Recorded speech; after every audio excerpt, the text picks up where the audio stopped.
The day that changed everything. December 7th, 1941, remains one of the most consequential dates in American history.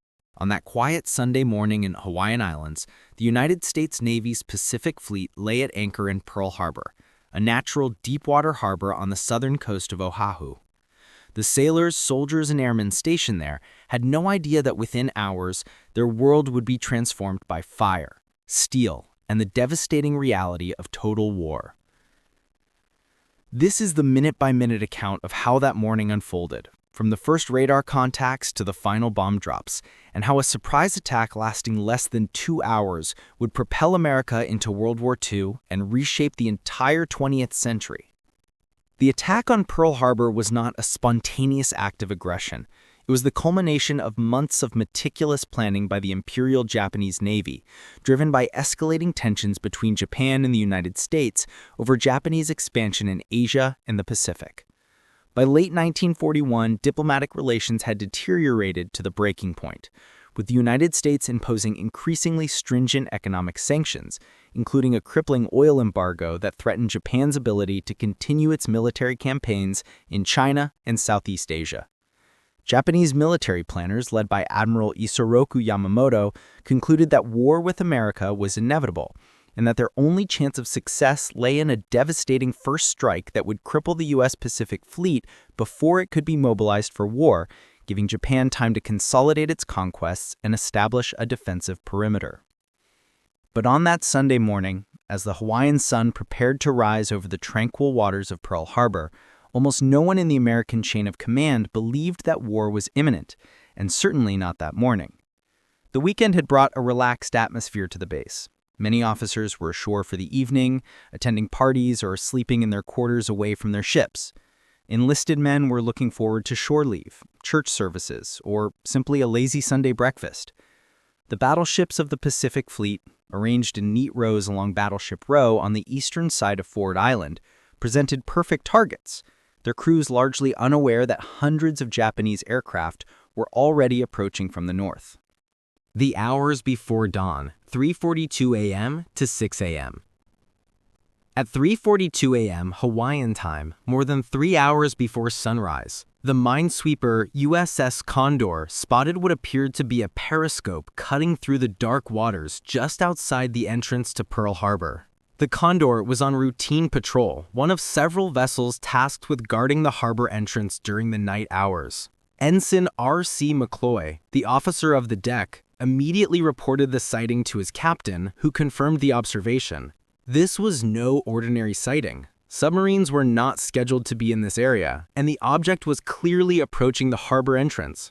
The Condor's report was transmitted to the destroyer USS Ward, which was also on patrol duty near the harbor entrance. The Ward, under the command of Lieutenant William Outerbridge, began searching the area but initially found nothing. The waters were dark, the visibility limited, and the supposed submarine, if it existed, had submerged. Nevertheless, this first contact represented one of several warnings that would go unheeded in the hours before the attack.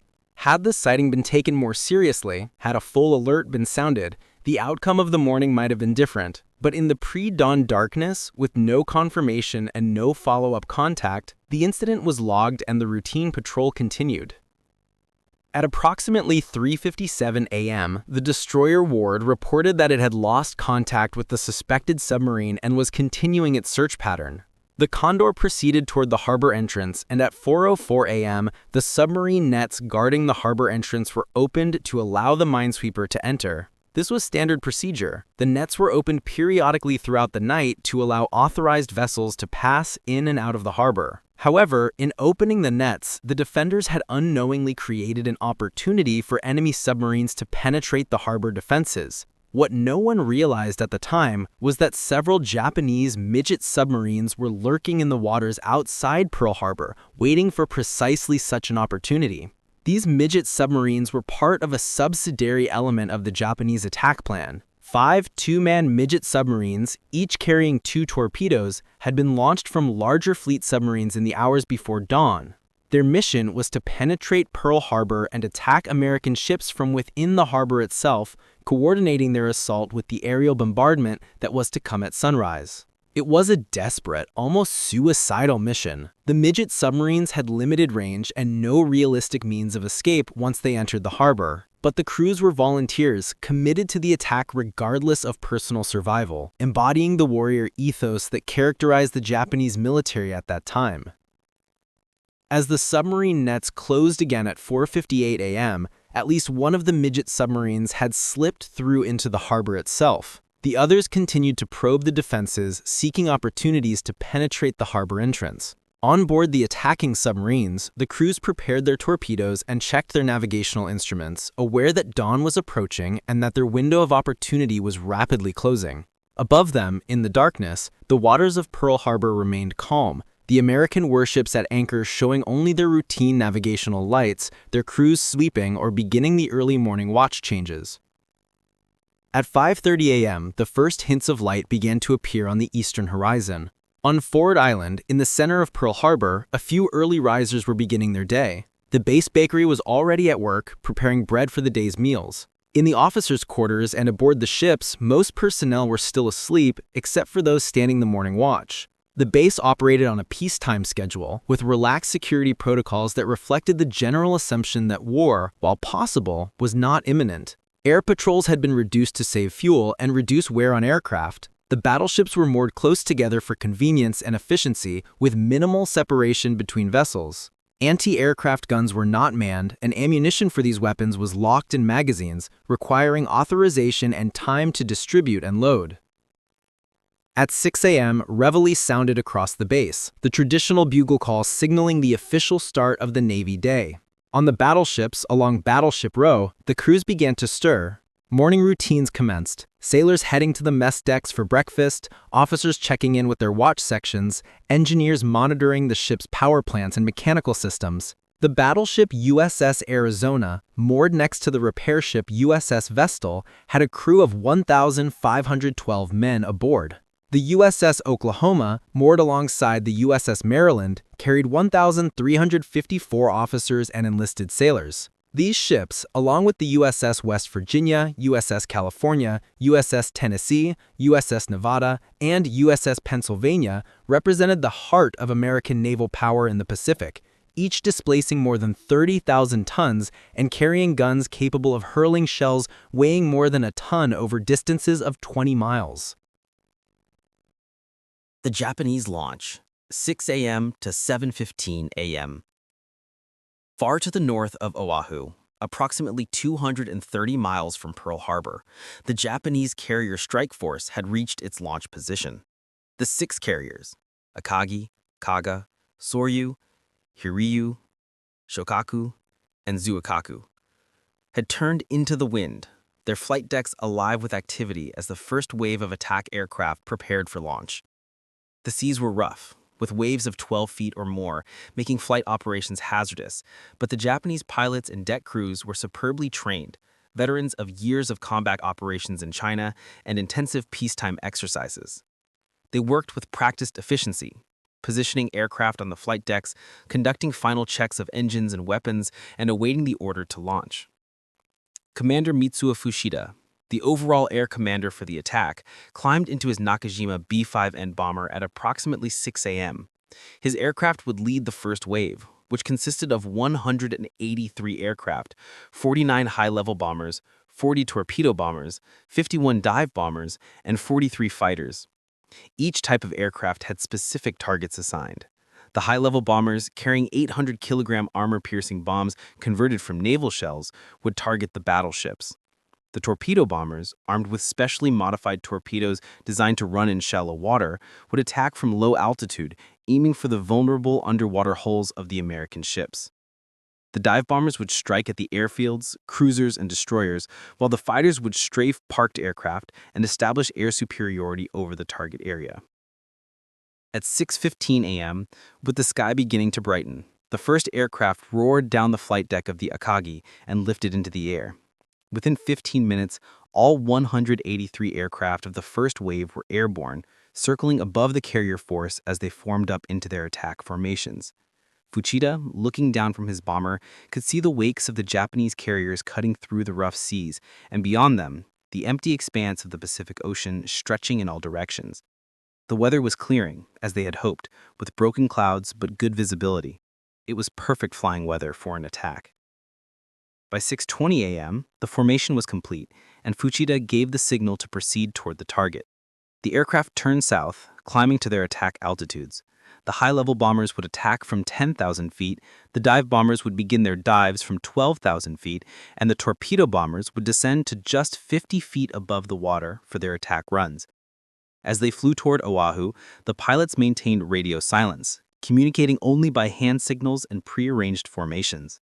In their cockpits, they checked their weapons, adjusted their oxygen supplies, and mentally rehearsed the attack procedures they had practiced dozens of times in the preceding months. At 6:30 a.m., back on Oahu, the Opana mobile radar station in the northern part of the island detected a large flight of aircraft approaching from the north. Private Joseph Lockard and Private George Elliott, the two Army radar operators manning the station, were surprised by the size of the radar return. The screen showed what appeared to be more than 50 aircraft, possibly many more, approaching at a distance of approximately 130 miles. This was highly unusual, and they immediately attempted to contact the information center at Fort Shafter to report the contact. The call was received by Lieutenant Kermit Tyler, a fighter pilot who was serving as a pursuit officer at the information center. Tyler was relatively inexperienced in this role. This was only his second time serving in this capacity. When informed of the radar contact, Tyler made a decision that would haunt him for the rest of his life. He knew that a flight of B-17 bombers was expected to arrive from the mainland that morning, approaching from approximately the same direction. He assumed that the radar had detected these friendly aircraft, and he told the radar operators, "Don't worry about it." The radar contact was dismissed, and no alert was issued. In reality, the approaching aircraft were Fuchida's strike force, now just over 100 miles from their target and closing rapidly at approximately 150 miles per hour. The B-17 bombers that Tyler had assumed were responsible for the radar contact were indeed approaching Oahu, but they were coming from a slightly different direction and were still much farther out. The radar operators at Opana continued to track the large formation as it approached, watching with growing concern as the contact grew stronger and stronger on their screen, indicating a very large number of aircraft. But with no orders to the contrary, they could be nothing but observe. At 7 a.m., across Pearl Harbor, the Sunday morning routine continued undisturbed. Church services were being prepared, and many sailors were already lining up for breakfast in the mess halls. The smell of coffee and bacon drifted across the decks of the anchored ships. On the battleship Nevada, the ship's band was preparing to play morning colors at 8 a.m., a ceremony that would accompany the raising of the American flag at the ship's stern. Officers were reading the morning dispatches, reviewing the day's schedule of routine maintenance and training activities. Nobody suspected that they had less than 15 minutes before their world would explode in violence. At 7:02 a.m., the destroyer Ward, still patrolling outside the harbor entrance, spotted a suspicious object in the water. It was the conning tower of a midget submarine, clearly attempting to follow a cargo vessel into the harbor. Lieutenant Outerbridge, the Ward's captain, immediately ordered his ship to general quarters and increased speed to ram the submarine. The Ward's crew responded instantly, manning their battle stations with practiced efficiency. This was the second submarine contact of the morning, and this time there would be no uncertainty about the threat. At 7:10 a.m., the Ward opened fire on the submarine with its forward guns, scoring a direct hit on the conning tower at close range. The submarine, damaged and unable to submerge properly, began to sink. Outerbridge ordered depth charges dropped as the Ward passed over the submarine's last known position. The explosions erupted underwater, ensuring the destruction of the enemy vessel. The Ward immediately radioed a report to the Naval Command Center. "We have attacked, fired upon, and dropped depth charges on a submarine operating in defensive sea area." This was an unambiguous act of war, a clear indication that hostile forces were operating in the immediate vicinity of Pearl Harbor. The message was received at the 14th Naval District Headquarters at 7:12 a.m., but the duty officer was skeptical. There had been many false submarine contacts over the preceding weeks and months. The officer decided to wait for confirmation before sounding a general alarm. He attempted to reach Admiral Husband Kimmel, the commander of the Pacific Fleet, but Kimmel was not yet in his office. Precious minutes ticked by as the message was processed through the chain of command, each delay bringing the Japanese strike force closer to their target. The final minutes, 7:15 a.m. to 7:55 a.m.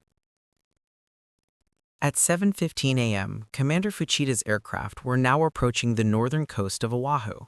From his position in the lead bomber, Fuchida could see the island emerging from the morning haze, the green mountains of the interior rising dramatically above the coastal plains.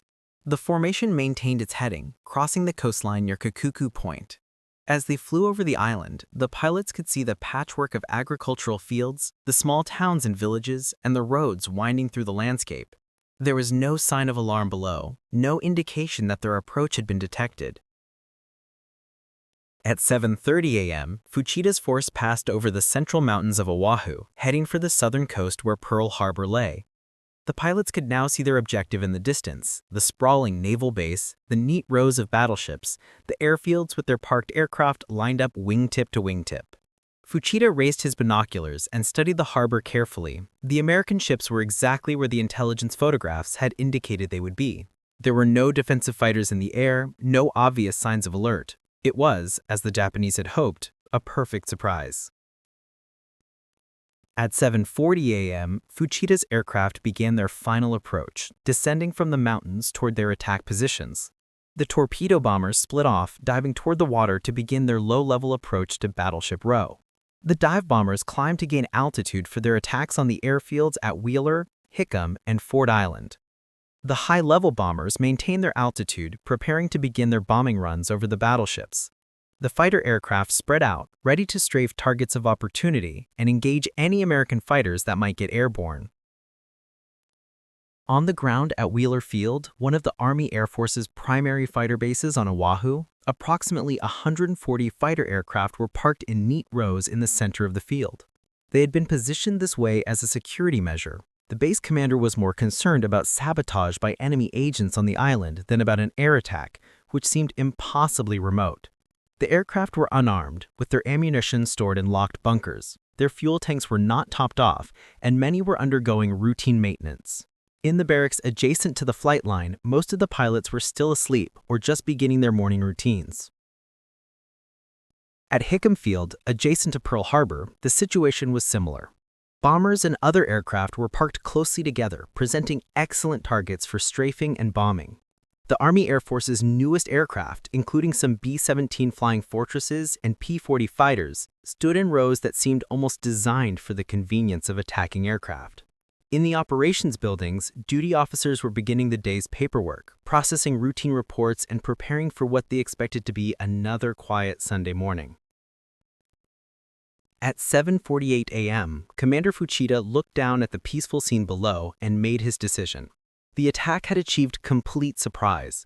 He gave the order to attack, firing a single flare that signaled the beginning of the assault.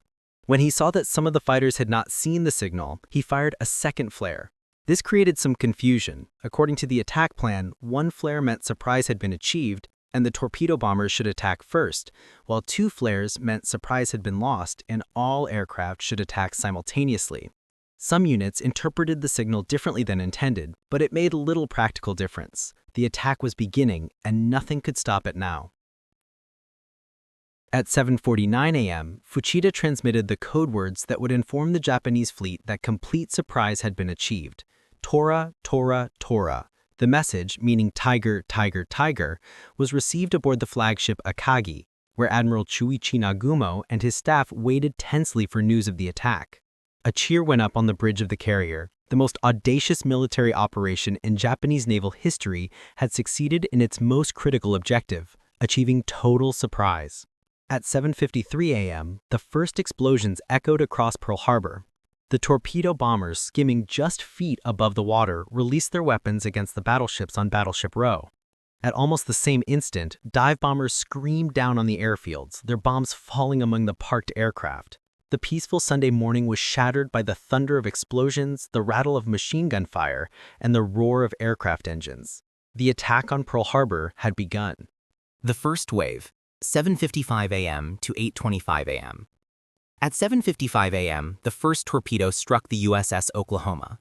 The explosion tore a massive hole in the battleship's port side, below the waterline. Water poured into the ship with tremendous force, flooding compartments and causing an immediate list to port.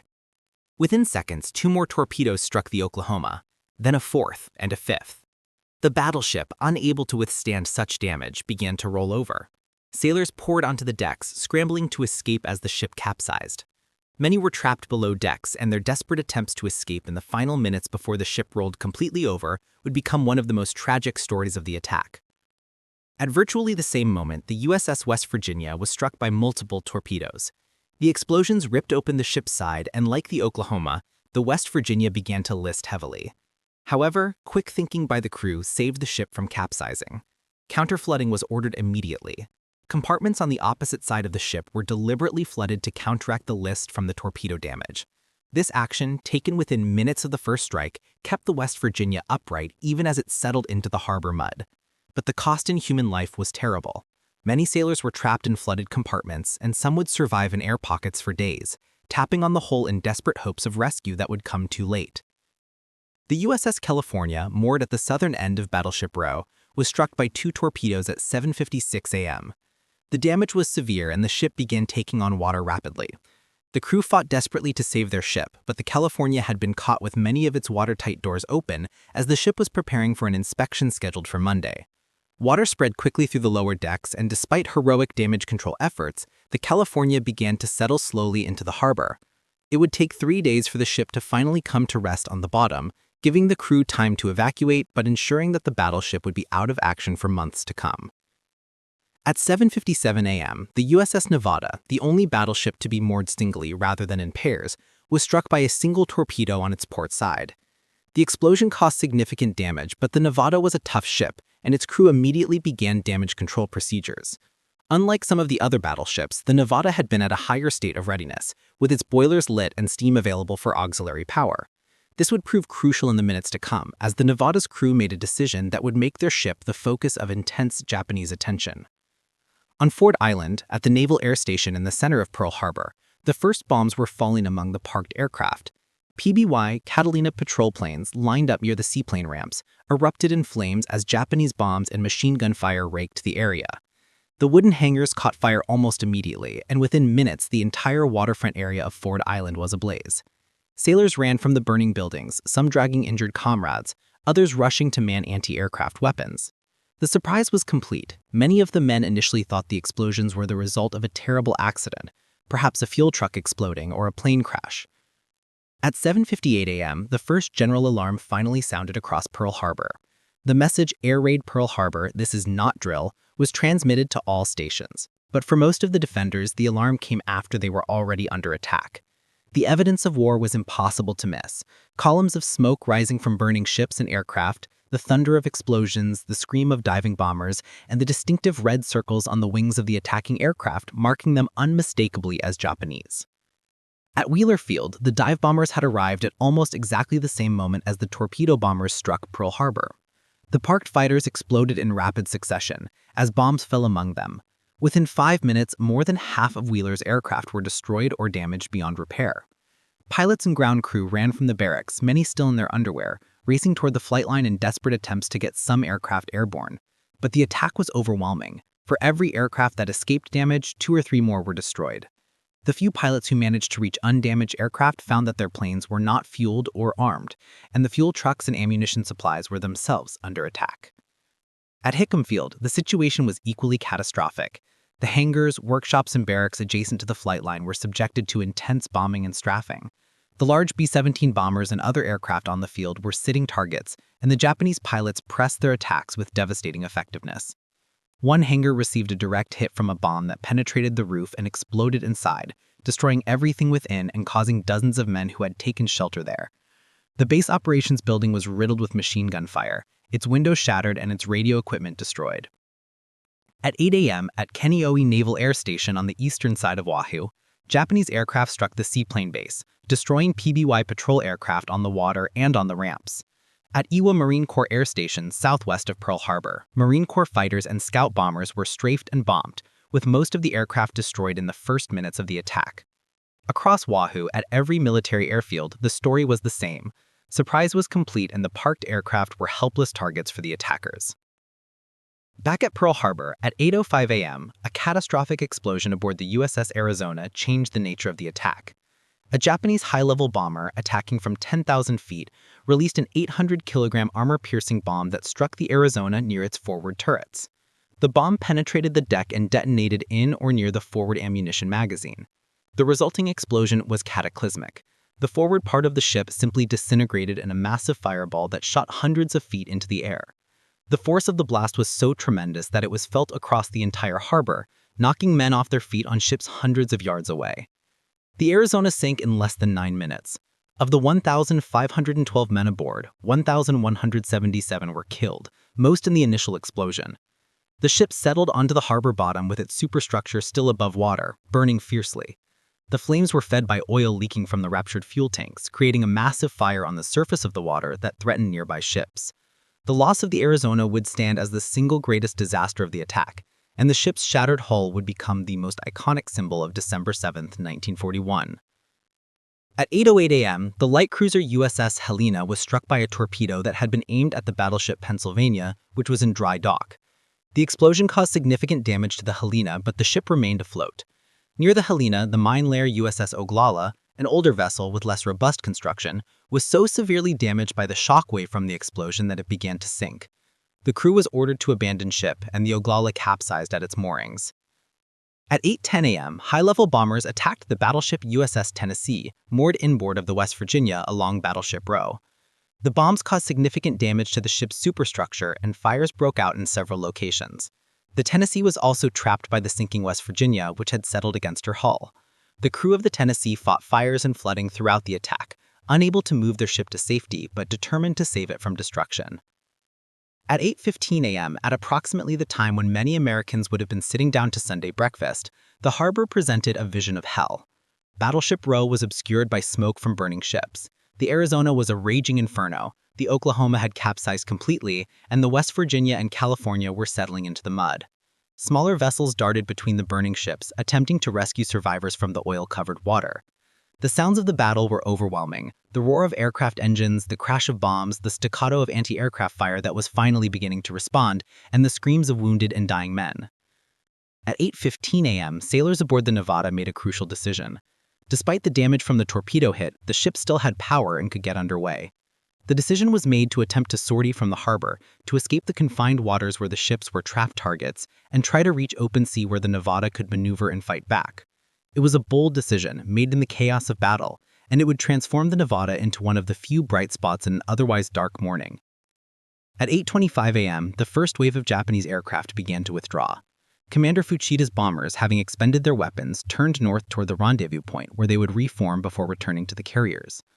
The dive bombers and torpedo planes followed, many of them damaged by the anti-aircraft fire that had intensified as American gunners overcame their initial shock and began to respond. Some Japanese aircraft trailed smoke, victims of the growing defensive fire. A few were shot down, crashing into the harbor or on the island, but most escaped, having accomplished their mission of devastation. The lull between the first and second waves provided a brief moment for the defenders to assess the damage and prepare for what many correctly assumed would be another attack. Throughout Pearl Harbor and across Oahu, this interval became a frantic period of activity as commanders tried to organize defenses, rescue operations, and damage control efforts simultaneously. At 8:26 a.m., Admiral Husband Kimmel arrived at his headquarters building overlooking the harbor. Kimmel, the commander of the Pacific Fleet, had been at home when the attack began. He had rushed to his office and now stood at a window, watching the destruction of his fleet with a look of anguish that would be remembered by everyone who saw him that morning. As he watched, a spent bullet crashed through the window and struck him in the chest, leaving a bruise but not penetrating his uniform. He reportedly picked up the bullet and said, "It would have been merciful had it killed me." At Pearl Harbor, damage control parties were now fully engaged across the fleet.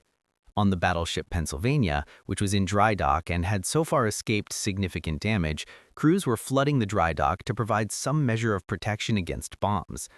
On the burning West Virginia, sailors were fighting fires while simultaneously trying to rescue shipmates trapped in flooded compartments. The counterflooding that had saved the ship from capsizing meant that many men were now trapped by water on both sides of the ship, and their desperate pounding on the bulkheads could be heard by the rescue parties working above. At 8:30 a.m., the USS Nevada was steaming down the harbor channel, making its desperate bid for the open sea. The battleship was now the focus of attention for every observer in the harbor.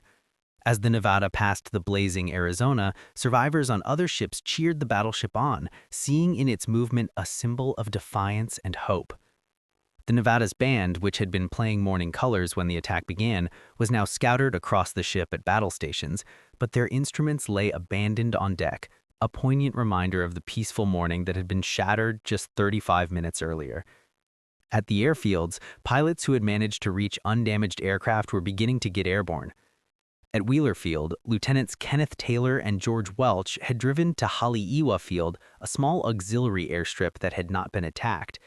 They took off in P-40 fighters at approximately 8:15 a.m. and engaged Japanese aircraft over Barber's Point.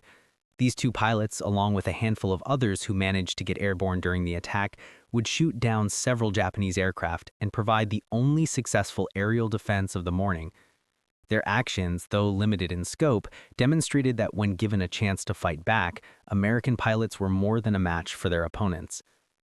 At 8:32 a.m., at Hickam Field, 12 B-17 bombers from the 38th and 88th Reconnaissance Squadrons arrived from California, right in the middle of the attack. These bombers had been flying for more than 14 hours and were low on fuel. They were unarmed as they had been flying a ferry mission, and their machine guns had been removed to save weight and allow more fuel to be carried. As they approached Oahu, expecting to land at a peaceful base, they found themselves in the middle of an aerial battle.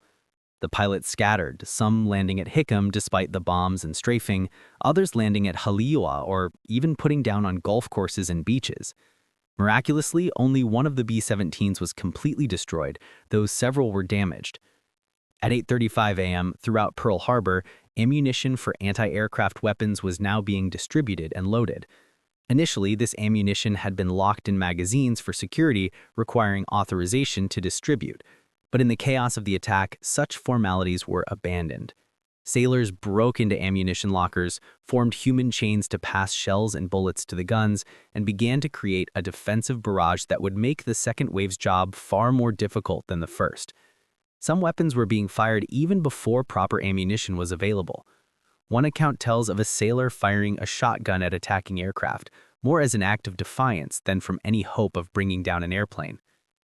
At 8:40 a.m., lookouts began reporting a second wave of aircraft approaching from the north. The brief lull was over, and the second round of the battle was about to begin. But now the defenders were ready, or as ready as they could be given the circumstances. Anti-aircraft guns across the harbor and at the airfields were manned and loaded. Fire hoses were running on burning ships, rescue parties were organized, and a grim determination had replaced the initial shock and confusion. The second wave would find Pearl Harbor a far more dangerous target than the first wave had encountered. The second wave, 8:40 a.m. to 9:45 a.m. At 8:40 a.m., 171 aircraft of the second wave began their attacks on Pearl Harbor and the airfields of Oahu. This wave was led by Lieutenant Commander Shigekazu Shimazaki and consisted of 54 high-level bombers, 81 dive bombers, and 36 fighters. Unlike the first wave, which had achieved total surprise, the second wave faced intense anti-aircraft fire from the moment they approached their targets. The defenders, fully alert now and fighting for their lives and their ships, put up a barrage of fire that filled the sky with explosive shells and tracer bullets. The Japanese pilots found their task much more difficult than their comrades in the first wave had reported. The element of surprise was gone, and every ship in the harbor seemed to be firing at them. The sky over Pearl Harbor was filled with smoke from burning ships and black puffs of exploding anti-aircraft shells. Visibility was poor, making it difficult to identify targets and coordinate attacks. And the defensive fire was taking a toll. Within the first 5 minutes of the second wave's attack, several Japanese aircraft had been shot down or damaged. At 8:42 a.m., the USS Nevada, still attempting to reach the open sea, came under concentrated attack from Japanese dive bombers. The sight of a battleship underway and attempting to escape infuriated the Japanese commanders, who ordered their aircraft to concentrate on sinking the Nevada in the narrow harbor channel. If the Nevada could be sunk in the channel, it would block the entrance to Pearl Harbor and trap the remaining ships inside.